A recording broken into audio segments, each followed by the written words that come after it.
तेल ऑर्डर करताना अजून काही जणांना काही गोष्टी अजून ह्या WhatsAppच्या लक्षात आलेल्या नाहीत. तर इथं तुम्हाला काहीच आम्हाला टाइप करून पाठवायची गरज नाही. हाय मेसेज केल्यानंतर तिथं तुम्हाला सगळ्या गोष्टी येतात. तेलाबद्दलची सगळी माहिती येते. त्याचबरोबर तुम्हाला त्याच्यावर काय घ्यायचंय, कुठलं कॉम्बो घ्यायचंय किंवा तेल कसं वापरायचंय, जे काय पाहिजे त्यावर टच करायचं.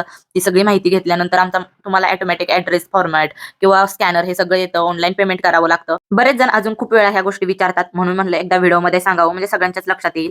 अजून एक महत्त्वाचं म्हणजे काही जणांच्या अशा गोष्टी झाल्यात कुरिअर बॉय त्यांच्या गावात जातायत आणि एखाद्या दुकानाचं वगैरे नाव सांगतायत, की आम्ही इथं पार्सल ठेवतो, तुम्ही इथून घेऊन जावा आणि ओ-टी-पी द्या. तर कस्टमर पण ओ-टी-पी देतायत आणि ते कुरिअर बॉय तिथं पार्सल ठेवत नाहीत. बऱ्याच जणींचं असं झालंय आम्हाला काल खूप कॉल असे आले होते. तर तुम्हाला कस्टमरला रिक्वेस्ट आहे, की तुम्ही तुमचं पार्सल हातात भेटल्याशिवाय ओ-टी-पी देऊ नका. कारण यावर आम्ही काहीच करू शकत नाही. त्यामुळे ओ-टी-पी तुम्ही द्यायचा नाही जोपर्यंत तुमचं पार्सल हातात येत नाही. तुम्हाला केसाचा कोणताही प्रॉब्लेम असू द्या, म्हणजे केस गळती असू द्या किंवा डॅन्ड्रफ झालाय, केसात वाढच होत नाहीये, तर तुम्ही बिनधास्त हे तेल वापरू शकता. खूप छान 100% रिझल्ट आहेत. वरती दिलेल्या नंबरवर कॉल करा. बाय.